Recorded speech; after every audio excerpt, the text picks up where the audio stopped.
ಅಧ್ಯಾಯ 40. ಸಿದ್ಧಯೋಗೇಶ್ವರರು ನಾಮಧಾರಕನಿಗೆ ಶ್ರೀ ಗುರುಚರಿತ್ರೆಯನ್ನು ನಿರೂಪಿಸತೊಡಗಿದರು. ಗಾಣಗಾಪುರದ ಗಾರ್ಗ್ಯ ಗೋತ್ರಕ್ಕೆ ಸೇರಿದ ಆಪಸ್ತಂಭ ಶಾಖೆಯ ನರಹರಿ ಎಂಬ ಬ್ರಾಹ್ಮಣನೊಬ್ಬನು ಅವರ ಬಳಿ ಬಂದು, ಗುರುದೇವ, ಕುಷ್ಠರೋಗ ಪೀಡಿತನಾದ ನನ್ನ ಜನ್ಮ ವ್ಯರ್ಥವಾಗಿದೆ. ಇದರಿಂದ ನಾನು ಧರ್ಮಬಾಹಿರನಾಗಿದ್ದೇನೆ. ನನ್ನ ರೋಗ ನಿವಾರಣೆಗೆ ನಾನು ಮಾಡಿದ ಎಲ್ಲಾ ಪ್ರಯತ್ನಗಳು ವ್ಯರ್ಥವಾದವು. ಕೊನೆಗೆ ತಮ್ಮ ದರ್ಶನವನ್ನು ಪಡೆದು ದೇಹತ್ಯಾಗ ಮಾಡುವ ಮನಸ್ಸಾಗಿದೆ ಎಂದು ನಮಸ್ಕರಿಸಿದನು. ಶ್ರೀ ಗುರುಗಳು ಆ ಮಾತನ್ನು ಕೇಳಿ, ಚಿಂತಿಸಬೇಡ, ನಾವು ಹೇಳಿದಂತೆ ಮಾಡು. ಒಣಗಿದ ಅತ್ತಿಯ ಕಡ್ಡಿಯನ್ನು ತೆಗೆದುಕೊಂಡು ಸಂಗಮ ತೀರಕ್ಕೆ ಹೋಗು. ಆ ಕಡ್ಡಿಯನ್ನು ಭೀಮಾ ತೀರದ ಪೂರ್ವದಲ್ಲಿ ನೆಟ್ಟು ಸಂಗಮ ಸ್ನಾನ ಮಾಡಿ ಅಶ್ವತ್ಥ ವೃಕ್ಷವನ್ನು ಪೂಜಿಸು. 2 ತಂಬೆಗಳಲ್ಲಿ ನೀರನ್ನು ತೆಗೆದುಕೊಂಡು ಔದುಂಬರ ಕಾಷ್ಟಕ್ಕೆ ಹನಿಸು. ಆ ಕಾಷ್ಟವು ಚಿಗುರಿ ಎಲೆ ಮೂಡಿದ ದಿನವೇ ನಿನ್ನ ಕುಷ್ಠರೋಗ ನಿವಾರಣೆಯಾಗುವುದು ಎಂದರು. ನರಹರಿಯು ಶ್ರೀಗುರುಗಳ ಆಜ್ಞೆಯಂತೆ ಔದುಂಬರ ಕಾಷ್ಟವನ್ನು ನೆಟ್ಟು ಕ್ರಮವಾಗಿ 7 ದಿನ ನೀರು ಹನಿಸಿ ಅಶ್ವತ್ಥ ಸೇವೆಯನ್ನು ಮಾಡತೊಡಗಿದನು. ಶ್ರೀಮಠದ ಶಿಷ್ಯರು ಅವನ ಉಪವಾಸದಿಂದ ಬಾಡಿದ ಮುಖವನ್ನು ನೋಡಿ ಒಣಗಿದ ಕಟ್ಟಿಗೆಗೆ ನೀರೇಕೆ ಎಂದು ಕೇಳಲು ಶ್ರೀ ಗುರುವಿನ ಅಪ್ಪಣೆ ಎಂಬ ಉತ್ತರವನ್ನು ಮಾತ್ರ ಪಡೆದರು. ಶ್ರೀ ಗುರುಗಳು ತಮ್ಮ ಶಿಷ್ಯರಿಗೆ, ಶಿಷ್ಯರೇ, ಯಾರ ಹೃದಯದ ಭಾವನೆ ಹೇಗಿರುವುದೋ ಹಾಗೆಯೇ ಸಿದ್ಧಿ ದೊರೆಯುತ್ತದೆ ಎಂದು ಹೇಳುತ್ತಾ ಒಂದು ಪ್ರಸಂಗವನ್ನು ನಿರೂಪಿಸಿದರು. ಹಿಂದೆ ಪಾಂಚಾಲ ರಾಜನಾದ ಸಿಂಹಕೇತುವಿಗೆ ಧನಂಜಯನೆಂಬ ಮಗನಿದ್ದನು. ಒಮ್ಮೆ ಅವನು ಬೇಡನೊಬ್ಬನ ಜೊತೆಗೆ ಬೇಟೆಗಾಗಿ ಹೊರಟನು. ಬೇಡನಿಗೆ ಕಾಡಿನ ಮಧ್ಯದಲ್ಲಿ ಒಡೆದು ಹೋಗಿದ್ದ ಶಿವಲಿಂಗವೊಂದು ಕಂಡಿತು. ಅವನಿಗೆ ಅದನ್ನು ತಾನು ಪೂಜಿಸಬೇಕೆಂಬ ಹಂಬಲವೂ ಉಂಟಾಯಿತು. ರಾಜಕುಮಾರನನ್ನು, ಸ್ವಾಮಿ, ನನಗೆ ಈ ಶಿವಲಿಂಗವನ್ನು ಪೂಜಿಸುವ ಬಯಕೆಯಿದೆ. ಇದರ ಪೂಜಾ ವಿಧಾನವನ್ನು ಕೃಪೆಯಿಟ್ಟು ತಿಳಿಸಿ ಎಂದನು. ಆಗ ಧನಂಜಯ ಕುಮಾರನು ಬೇಡನಿಗೆ ಶಿವಪೂಜೆಯ ವಿಧಿಯನ್ನು ತಿಳಿಸಿದನು. ಶಿವನನ್ನು ಧೂಪ, ದೀಪ, ಅಭಿಷೇಕ, ನೈವೇದ್ಯಗಳಿಂದ ಪೂಜಿಸಿದರೆ ಶಿವಲೋಕವೇ ಸಿಗುವುದು.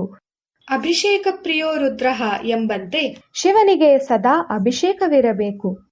ಚಿತಾಭಸ್ಮದಿಂದ ಆತನನ್ನು ಅರ್ಚಿಸಬೇಕು. ಈ ರೀತಿಯಾಗಿ ರಾಜಕುಮಾರನಿಂದ ಶಿವಪೂಜಾ ವಿಧಿಯನ್ನು ತಿಳಿದು ಬೇಡನು ತನ್ನ ಮನೆಯಲ್ಲಿ ಶಿವಪೂಜೆಯನ್ನು ಪ್ರಾರಂಭಿಸಿದನು. ಸಾಧ್ವಿಯಾದ ಆತನ ಪತ್ನಿಯು ಗಂಡನಿಗೆ ಆತನ ಪೂಜೆಯಲ್ಲಿ ನೆರವಾಗುತ್ತಿದ್ದಳು. ಒಮ್ಮೆ ಎಂದಿನಂತೆ ಶಿವಪೂಜೆಗೆ ಎಲ್ಲವೂ ಸಿದ್ಧವಾಯಿತು. ಆದರೆ ಚಿತಾಭಸ್ಮ ಮಾತ್ರ ದೊರೆಯಲಿಲ್ಲ. ಅದಕ್ಕಾಗಿ ಬೇಡನು ಬಹಳವಾಗಿ ಹುಡುಕಿದನು. ಕಡೆಗೆ ಪ್ರಾಣತ್ಯಾಗಕ್ಕೆ ಸಿದ್ಧನಾದನು.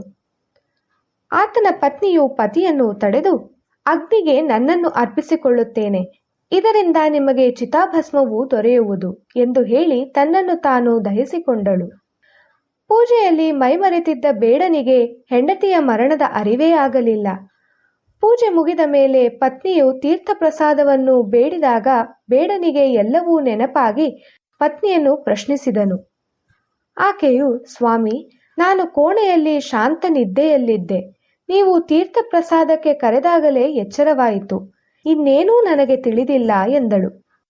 ಆಗ ಶಿವನು ಪ್ರತ್ಯಕ್ಷನಾಗಿ, ಭಕ್ತನೇ, ನಿನ್ನ ಭಕ್ತಿಗೆ ಮೆಚ್ಚಿ ನಿನ್ನ ಪತ್ನಿಯ ರೂಪದಲ್ಲಿ ಅಗ್ನಿಗೆ ಹಾರಿದವನು ನಾನೇ.